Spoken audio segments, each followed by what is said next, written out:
ଦର୍ଶକ ବନ୍ଧୁ ମନେ ରଖନ୍ତୁ, 1 ନମ୍ବର, ପ୍ରଖର ସୂର୍ଯ୍ୟକିରଣରେ କେବେ ବି ବେଶୀ ସମୟ ଠିଆ ହେବା ଉଚିତ ନୁହେଁ କିମ୍ବା ଶବଦାହର ଧୂଆଁ ନାକରେ ବାଜିବା ଅନୁଚିତ।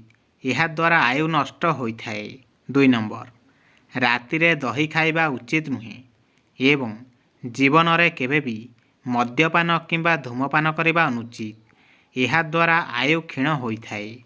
3 ନମ୍ବର, ଅଧିକ ଦିନ ପର୍ଯ୍ୟନ୍ତ ରାତିରେ ଉଜାଗର ରହିବା ଉଚିତ ନୁହେଁ କିମ୍ବା ଅତ୍ୟଧିକ ମୈଥୁନ କରିବା ଦ୍ୱାରା ଆୟୁ ନଷ୍ଟ ହୋଇଥାଏ। 4 ନମ୍ବର, ଘରେ କେବେ ବି ଛେଳି ପାଳନ କରିବା ଉଚିତ ନୁହେଁ। ଏହା ଅମଙ୍ଗଳକାରୀ ହୋଇଥାଏ ଏବଂ ଦାରିଦ୍ରତା ଦେଖାଦେବା ସହିତ ଅଭାବ ଅନଟନ ଲାଗି ରହିଥାଏ। 5 ନମ୍ବର, ସ୍ୱାମୀ ସ୍ତ୍ରୀ ମଧ୍ୟରେ ଯୁକ୍ତିତର୍କ କିମ୍ବା କଳହ ଲାଗି ରହିଲେ ଅଶୁଭ ହୋଇଥାଏ ଏବଂ ଘରେ ଅର୍ଥଭାବ ଦେଖାଦେବା ସହିତ ଦାରିଦ୍ରତା ବୃଦ୍ଧି ପାଇଥାଏ। 6 ନମ୍ବର, ଘରକୁ ଆସୁଥିବା ଅତିଥିଙ୍କୁ ସତ୍କାର କରିବା ଉଚିତ। ଏହା କଲ୍ୟାଣକାରୀ ହେବା ସହିତ ଧନଧାନ୍ୟ ପ୍ରାପ୍ତ ହୋଇଥାଏ ଏବଂ ଦେବାଦେବୀଙ୍କର ଆଶୀର୍ବାଦ ମିଳିଥାଏ। 7 ନମ୍ବର, ସ୍ୱାମୀ ସ୍ତ୍ରୀ ଶୋଇବା ଘର ଶେଯରେ ଠିକ୍ ବିପରୀତ ଦିଗରେ ଦର୍ପଣ ରଖିବା ଉଚିତ ନୁହେଁ। ଏହା ଅଶୁଭ ହୋଇଥାଏ ଏବଂ ଉଭୟଙ୍କ ମଧ୍ୟରେ ସମ୍ପର୍କ ଦୁର୍ବଳ ହୋଇଥାଏ।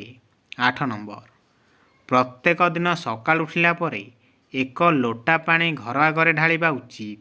ଏହା ଶୁଭ ହେବା ସହିତ ମାତା ଲକ୍ଷ୍ମୀଙ୍କର ଆଗମନ ହୋଇଥାଏ। 10 ନମ୍ବର, ପ୍ରତିପଦା କିମ୍ବା ଚତୁର୍ଥୀ ତିଥିରେ କୌଣସି କାର୍ଯ୍ୟରେ ଯାତ୍ରା କଲେ କାର୍ଯ୍ୟ ନିଷ୍ଫଳ ହୋଇଥାଏ ଏବଂ ଅର୍ଥହାନି ହୋଇଥାଏ।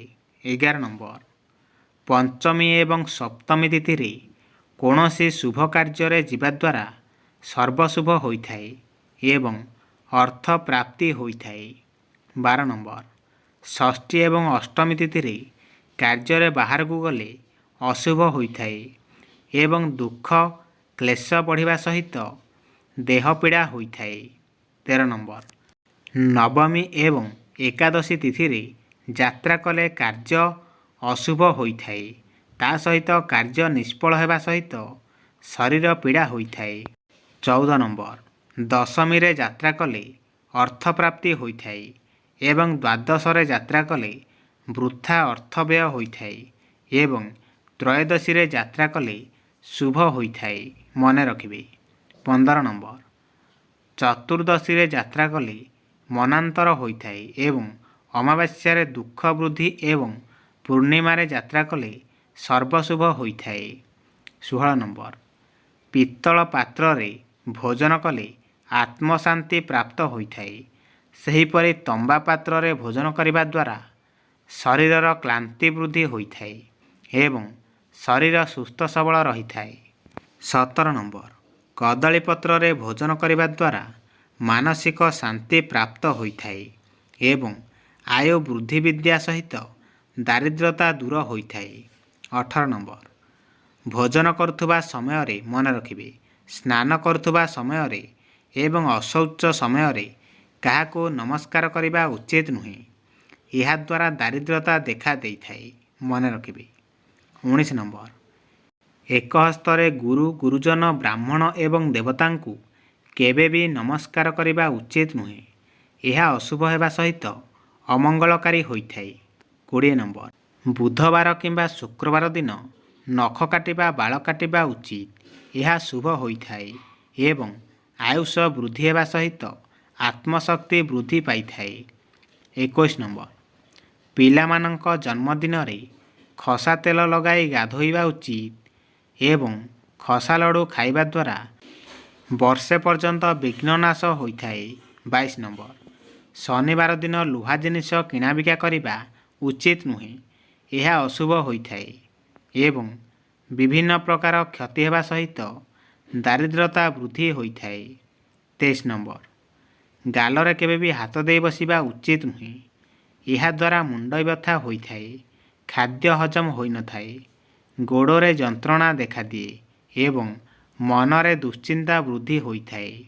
24 ନମ୍ବର, ବାଛୁରୀ ସହିତ ଗାଈକୁ ଦେବୀ ସଦୃଶ୍ୟ ପୂଜା କଲେ ମାତା ଲକ୍ଷ୍ମୀଙ୍କର କୃପା ଲାଭ ହୋଇଥାଏ ଏବଂ ଘର ଧନଧାନ୍ୟରେ ପରିପୂର୍ଣ୍ଣ ହୋଇଥାଏ। 25 ନମ୍ବର ବିବାହ ସମୟରେ ବରକନ୍ୟା ଅଗ୍ନି ପ୍ରଦକ୍ଷିଣ କରିବା ଦ୍ୱାରା ଦାମ୍ପତ୍ୟ ଜୀବନ ସୁଖମୟ ହେବା ସହିତ ଶରୀର ସୁସ୍ଥ ରହିଥାଏ ଏବଂ ସର୍ବ ଦେବାଦେବୀଙ୍କର ଆଶୀର୍ବାଦ ପ୍ରାପ୍ତ ହୋଇଥାଏ। 26 ନମ୍ବର ଜନ୍ମ ମାସ ଜନ୍ମଦିନ ଏବଂ ଜନ୍ମ ନକ୍ଷତ୍ରରେ ବର ଏବଂ କନ୍ୟାମାନଙ୍କର ବିବାହ କରାଇବା ଉଚିତ ନୁହେଁ। ଏହାଦ୍ୱାରା ସେମାନଙ୍କ ଭିତରେ ଦୁଃଖ ବୃଦ୍ଧି ହୋଇଥାଏ। 27 ନମ୍ବର ସମ୍ମାନ ଗୋତ୍ରରେ କେବେ ବି ବିବାହ କରିବା ଉଚିତ ନୁହେଁ। ଏହା ଅଶୁଭ ହୋଇଥାଏ ଏବଂ ବଂଶାନୁଗତ ରୋଗ ହୋଇଥାଏ। 28 ନମ୍ବର ସୁସ୍ଥ ମଣିଷ କେବେ ବି ଦିନ ସମୟରେ ଶୋଇବା ଉଚିତ ନୁହେଁ। ଏହାଦ୍ୱାରା ପାଚନ ଶକ୍ତି ହ୍ରାସ ହୋଇଥାଏ, ଆୟୁ କ୍ଷଣ ହୋଇଥାଏ, ଅଶାନ୍ତି ଏବଂ ଦାରିଦ୍ର୍ୟତା ବୃଦ୍ଧି ହୋଇଥାଏ। 29 ନମ୍ବର ନିଜ ସ୍ତ୍ରୀର ନିନ୍ଦା କେବେ ବି ଅନ୍ୟମାନଙ୍କ ପାଖରେ କରିବା ଉଚିତ ନୁହେଁ।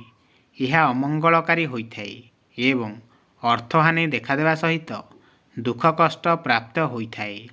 30 ନମ୍ବର ଗର୍ଭବତୀ ମହିଳାମାନେ କେବେ ବି ଦାନ୍ତ ମୂଳକୁ କାଠି ଦ୍ୱାରା ଖୁଣ୍ଟିବା ଉଚିତ ନୁହେଁ। ଏହାଦ୍ୱାରା ସନ୍ତାନର ଅମଙ୍ଗଳ ହୋଇଥାଏ ଏବଂ ସନ୍ତାନର ଆୟୁଷ କମ୍ ହୋଇଥାଏ। 31 ନମ୍ବର ଛୋଟ ଛୋଟ କଥାରେ କେବେ ବି ଶପଥ ନେବା ଉଚିତ ନୁହେଁ। ଏହା ଅମଙ୍ଗଳକାରୀ ହୋଇଥାଏ ଏବଂ ଜୀବନରେ ଦୁଃଖ କଷ୍ଟ ପ୍ରାପ୍ତ ହୋଇଥାଏ। 32 ନମ୍ବର ଗରୁଡ଼ ପୁରାଣ ଅନୁସାରେ ଭୂମିକୁ ଗୋବର ଲିପି ତା ଉପରେ ତିଳ ଏବଂ କୁଶ ବିଛାଇ ମରଣ ଆସନ୍ନ ବ୍ୟକ୍ତିଙ୍କୁ ଶୁଆଇଦେବା ଦ୍ୱାରା ବ୍ୟକ୍ତିଙ୍କ ପାପ ଖଣ୍ଡନ ହୋଇଥାଏ ଏବଂ ସ୍ୱର୍ଗ ପ୍ରାପ୍ତି ହୋଇଥାଏ।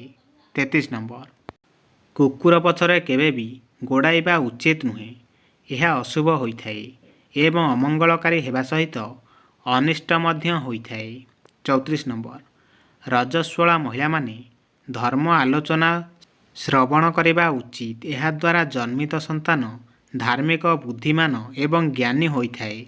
35 ନମ୍ବର ରଜସ୍ୱଳା ମହିଳାମାନେ ଆଖିରେ କଜ୍ଜଳ ଲଗାଇବା ଉଚିତ ନୁହେଁ। ଏହା ଅଶୁଭ ହେବା ସହିତ ଜନ୍ମିତ ସନ୍ତାନ ଅନ୍ଧ ହେବାର ସମ୍ଭାବନା ରହିଥାଏ। 36 ନମ୍ବର ରଜସ୍ୱଳା ମହିଳାମାନେ ଶରୀରରେ ତେଲ ମାଲିସ କରିବା ଉଚିତ ନୁହେଁ। ଏହା ଅଶୁଭ ହୋଇଥାଏ ଏବଂ ଜନ୍ମିତ ସନ୍ତାନ ନିକମା ହୋଇଥାଏ। 37 ନମ୍ବର ରଜସ୍ୱଳା ମହିଳାମାନେ କେବେ ବି ଭୟଙ୍କର ଚିତ୍କାର ଶୁଣିବା ଉଚିତ ନୁହେଁ। ଏହା ଅମଙ୍ଗଳକାରୀ ହୋଇଥାଏ ଏବଂ ଜନ୍ମିତ ସନ୍ତାନ ବଧିର ହେବାର ସମ୍ଭାବନା ରହିଥାଏ। 38 ନମ୍ବର ପ୍ରତ୍ୟେକ ଦିନ ଓମ୍ ଉଚ୍ଚାରଣ କରିବା ଉଚିତ। ଏହା ମଙ୍ଗଳକାରୀ ହୋଇଥାଏ ଏବଂ ଆତ୍ମିକ ବଳ ପ୍ରାପ୍ତ ହେବା ସହିତ ହତାଶ ଏବଂ ନିରାଶ ଭରା ଦୂର ହୋଇଥାଏ। 39 ନମ୍ବର ଯେଉଁ ମହିଳାମାନେ କାଖ ବାଳ ଓ ଶରୀରରେ ଅନ୍ୟାନ୍ୟ ବାଳ କାଟି ଦେଇଥାନ୍ତି ସେମାନେ ଅଲକ୍ଷଣୀ ସ୍ୱଭାବର ହୋଇଥାନ୍ତି। ଏଣୁ ଏମାନଙ୍କୁ ସର୍ବଦା ଅଭାବ ଏବଂ ଦୁଃଖ ଲାଗି ରହିଥାଏ। 40 ନମ୍ବର ଘରେ ଲକ୍ଷ୍ମୀ ଠାକୁରାଣୀଙ୍କ ଠିଆ ହୋଇଥିବା ଫଟୋ ରଖନ୍ତୁ ନାହିଁ। ବସିଥିବା ଫଟୋ ରଖିଲେ ମଙ୍ଗଳ ହୋଇଥାଏ।